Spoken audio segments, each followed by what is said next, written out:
Hi everyone, welcome back to my YouTube channel and it's me, Hanum Zara.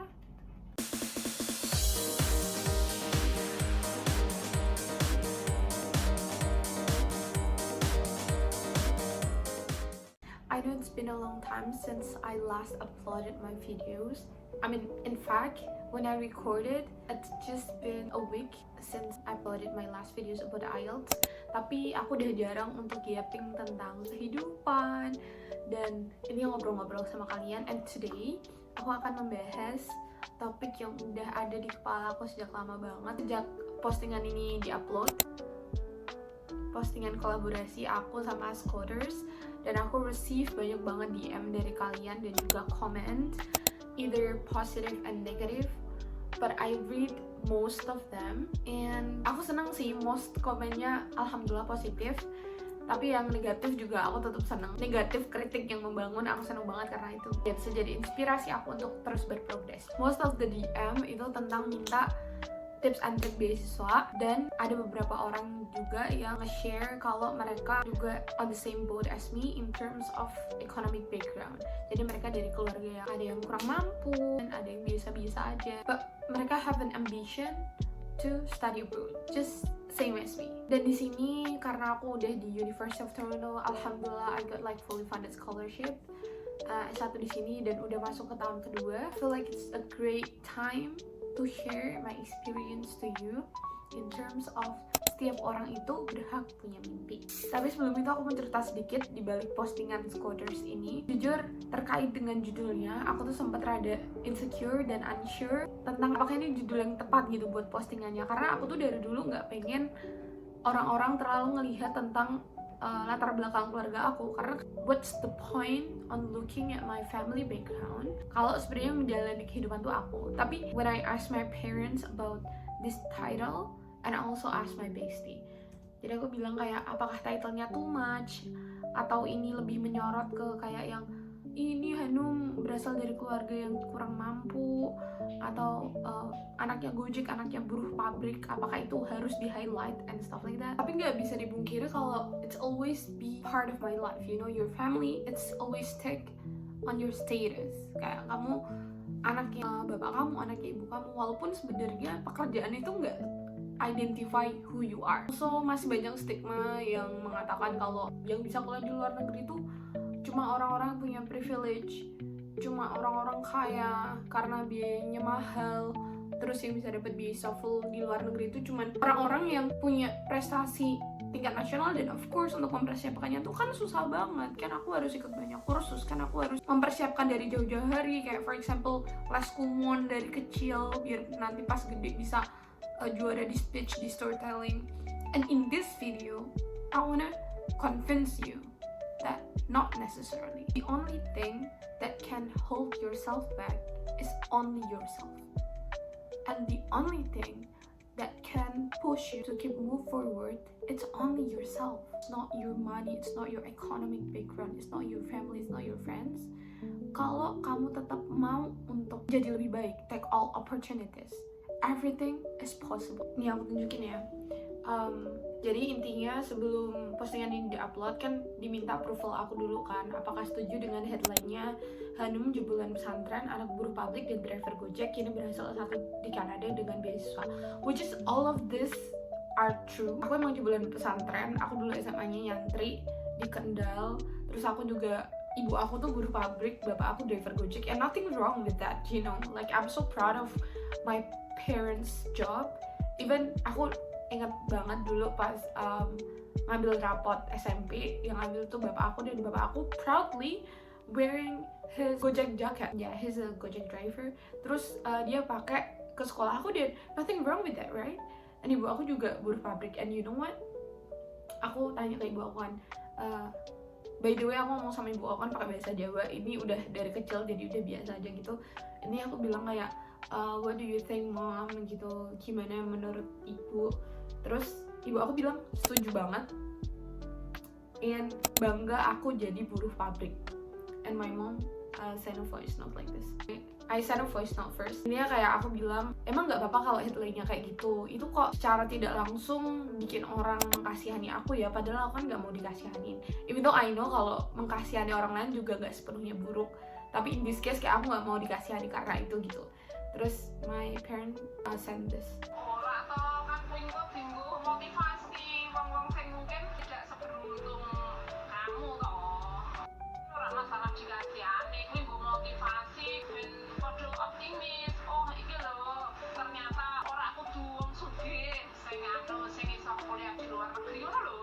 That's basically how my mom is. She's amazing. And yeah, itulah mengapa aku setuju dengan headline-nya kayak gitu. Padahal sebenarnya aku tuh juga rada kayak yang aduh nanti gimana ya respon orang-orang and stuff like that. It's human nature guys. It's fine if you feel that way. Dulu pas SMP, aku cukup culture shock karena aku kan SMP-nya di SMP favorit yang intinya tuh anak-anak orang kaya semua. It's negeri, SMP negeri. Jadi setiap orang bisa masuk asal nilainya mencukupi. Cuman itu tuh kayak terkenal sama anak-anak orang kaya gitu loh. Sampai dulu tuh aku inget ya, ada satu hari di mana guru aku tuh tanya intinya kerjaan orang tua. Terus aku jawab swasta. I'm not directly says kalau bapak aku driver Gojek dan ibu aku berpabrik like that. No, I just say like swasta. Tapi like most of my friend itu says kalau orang tua mereka either kayak polisi, mereka anak DPR, terus bapak ibunya dosen, you know that kind of thing. Jadi aku dulu tuh sempet ada rasa kayak, wah aku nggak sama ya kayak mereka gitu. Terus mereka tuh juga setiap pulang sekolah tuh les. Aku tuh dulu sempet ngerengek-rengek minta les karena seumur hidup aku belum pernah les. Dan akhirnya ibu aku ngebolehin aku les sehari.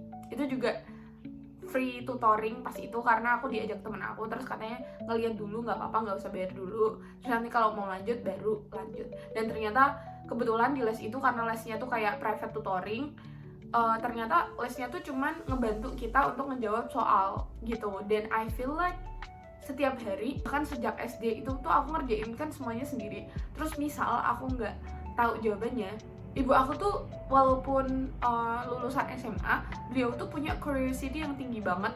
Beliau tuh knowledge-nya luas dan nyari itu sendiri. Jadi karena curiosity-nya tinggi, setiap minggu itu aku di-setelin kayak misal in terms of agama tuh ada Buya Yahya, Habib Hussein Ja'far, Gus Baha, Cak Nun, stuff like that. Bahkan cerita perang dunia, sejarah-sejarah gitu. Jadi aku tahu beberapa hal in terms of common knowledge, pengetahuan umum itu tuh dari ibu aku. Dan aku tuh sepercaya itu sama ibu aku kan. Jadi setiap aku nggak bisa ngerjain, aku nunggu ibu aku pulang. Kadang kalau kerja lembur kan jam 9 malam gitu baru pulang kan. Aku nunggu sampai aku ngantuk-ngantuk gitu, bisa aku langsung tanya semuanya. Misal PKN ini tentang presiden atau apa, aku tanya terus ibu aku jawab. Jadi kayak itu secara tidak langsung kayak les-lesanku gitu loh, kayak les-lesan pribadiku tuh ibuku gitu. And yeah, it's basically what my background a little bit. And I know it's kinda jumping karena aku gak ada fixed script buat bikin video ini. Aku cuma mau share-share ke kalian dan I hope this video can be beneficial to you dan kalian bisa belajar dari beberapa cerita nyata. Dan ngomongin tentang keluarga yang kurang mampu, aku juga mau sharing pengalaman aku tentang ini karena sebagian orang kan mendefinisikan kurang mampu ini beda-beda. Ada yang kurang mampu tuh kalau mereka nggak makan enak, itu udah kurang mampu. Atau kalau mereka nggak bisa makan, itu kurang mampu. Atau kalau mereka susah banget nyari uang buat sekolah, itu kurang mampu. Kalau dari background aku, karena bapak aku tuh driver Gojek. Sebenarnya dulu tuh bapak aku bukan driver Gojek sejak aku lahir gitu, enggak. Bapak aku jadi driver Gojek tuh kalau nggak salah tuh pas aku SMP. Tapi dulunya tuh bapak aku satpam, and I'm so proud of that also. Dulu kalau ditanya bapak kamu kerja apa, aku selalu jawab kayak satpam gitu pas SD, dan nothing wrong with that again. Tapi pas SD tuh aku nggak terlalu yang kayak nggak comfortable to say if kayak aku nyaman-nyaman aja gitu bilang kalau bapak aku satpam, karena emang mayoritas orang juga di economic level yang sama aku pas SD. Tapi pas SMP itu tuh aku sempat ada di state yang aku tuh rada gak nyaman untuk cerita tentang latar belakang aku, karena aku takut kalau orang tuh ngelihat aku kayak beda. Di SMA aku tuh ya guys, ada culture pulang sekolah kan deket mall-mall gede, deket Transmart gitu-gitu kan. Kalau sekolah nonton, sedangkan nonton kan 25.000. Ya Allah, dulu tuh 25.000 tuh banyak banget buat aku guys. Dulu tuh aku tuh kerja sampingan tuh dari SMP tuh aku jadi reseller, jualin apapun barang yang lagi tren. Aku sempet jual milidi juga dulu. Bu aku yang nge-supply dari temennya, terus aku jadi reseller ngejual lagi. Jadi aku bawa tuh kresek milidi di kelas, dan alhamdulillah teman-teman aku pada support dan aku seneng banget. Terus aku juga jualan online, misal mau manasik haji nih, kita seangkatan mau manasik haji dan disuruh beli apa sih kayak manset gitu kan, putih, terus apalagi ya dulu ya kayak hijab putih whatever. Itu nanti aku langsung riset di internet online shop yang berkualitas tapi menawarkan harga yang murah, terus aku jual lagi itu ke teman-teman aku upload di story, aku tawarin ke teman-teman aku, mau nggak beli di aku aja, biar besok biar gak usah pusing nyari-nyari ke toko-toko lain, besok aku bawain gitu buat manasik haji kayak gitu. Ini kayak aku udah mulai kerja tuh dari SMP. Terus SMA kan aku mondok tuh, aku dulu juga sempet pernah buka brand hijab namanya Hanumaira Hijab, tapi nggak bertahan lama. Itu juga alhamdulillah lumayan tuh pemasukannya, sampai kayak 500.000 ada lah. Itu aku jualin ke teman-temannya ibu aku jual rok tutu dulu pas lagi ngetrennya rok tutu. Terus aku juga jual hijab.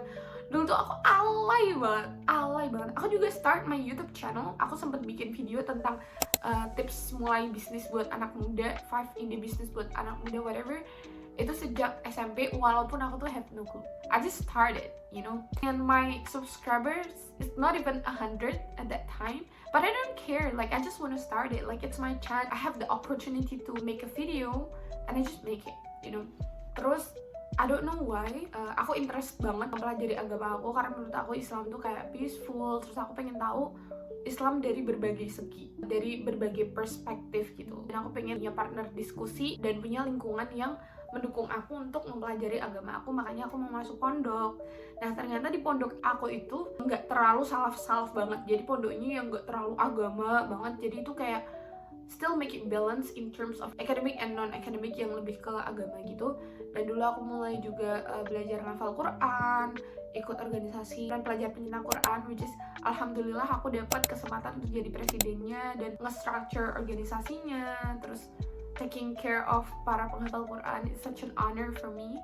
And mulai saat itu, mulai SMA baru aku tuh kepikiran impian aku yang sejak dulu yaitu kuliah di luar negeri. Aku kan udah state di video aku sebelumnya kalau aku tuh punya impian ini sejak aku kelas 6 SD kan. Cuman omongan belaka gitu, tapi aku nggak tahu kenapa aku tuh punya keyakinan kalau we have Allah, Tuhan yang punya semua ini, like literally semuanya, yang bisa bikin seseorang yang miskin jadi kaya jadi miskin, and vice versa, yang bisa bikin orang bodoh jadi pintar jadi bodoh lagi, and vice versa. Dan bagi Allah tuh Allah nggak pernah ya ada kayak limitation in terms of kalau kamu mau keluar negeri kamu harus jadi pintar dulu.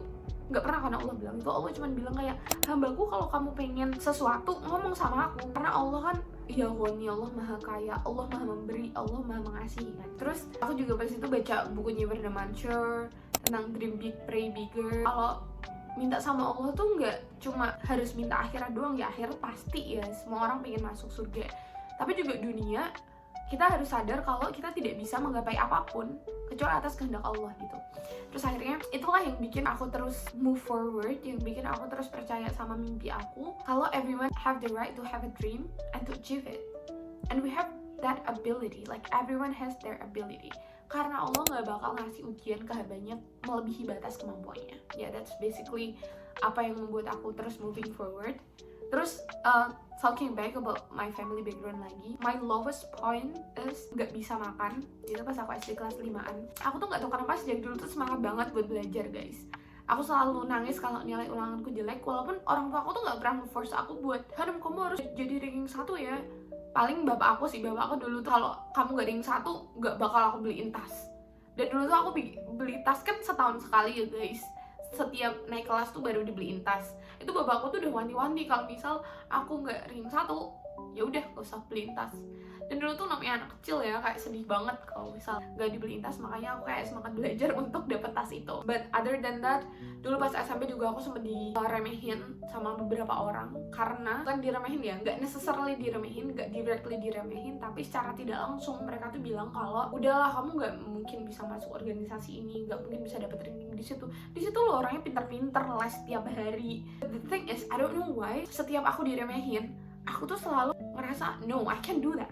Aku lebih semangat untuk belajar dan menggapai mimpi aku just to prove for them. Then again, it's not a right mindset. Sekarang aku mencoba merubahnya dan I'm still working on it. Aku nggak bakal melakukan sesuatu cuma buat prove myself, but lebih ke karena aku pengen ngelakuin ini dan ini bagus buat aku. It's for myself instead of for people. I'm so sorry, it's kind of like jumping ke this topic to that topic, tapi I wish bisa menyampaikan apa hal yang pengen aku sampaikan ke kalian. Intinya dulu tuh aku sempat sakit gitu kan. Ternyata aku asam urat, terus tangan aku bengkak gitu.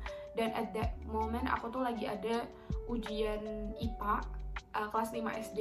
Terus karena sakit di tangan kanan aku kan, aku nggak bisa nulis. Guru aku bilang, udah Hanum pulang dulu aja nggak apa-apa, nanti ulangannya bisa dikerjain di rumah, samain kayak gitu. Karena pas itu ulangan juga open book. Terus akhirnya aku pulang ke rumah, tangan aku udah bengkak, udah sakit banget, kayak digerakin tuh sampai sakit.